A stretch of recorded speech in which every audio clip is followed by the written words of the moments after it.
Anonymous Pinoy Confessions. Standards Guy. I am Maya, female. My parents divorced when I was 4. My mom remarried when I was 9. And I was officially adopted by my stepdad when I was 12. Sobrang bait ng stepdad ko sa akin. He showed me what true fatherly love is. Wala na akong mahihiling pa. Because of him, gumanda ang buhay namin ng mama ko.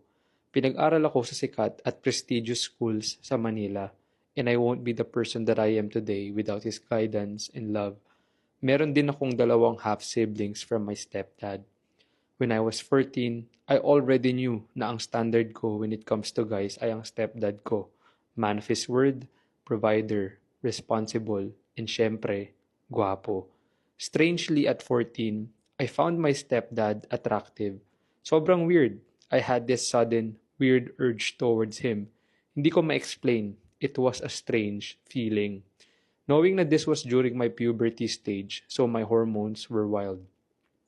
Fast forward to 18, I finally gathered the courage. I confronted my stepdad and admitted to him that I was in fact attracted to him. Nagulat ako. He reciprocated and confessed that he had been fantasizing about me since I was 13. Tang ina, speechless ako. I was frozen.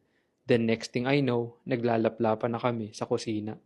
That day, I lost my virginity to him. Now, I am 27 and married. Unbeknownst to my mom and my husband, I am still casually fucking my stepdad, and we have been doing this since I was 18.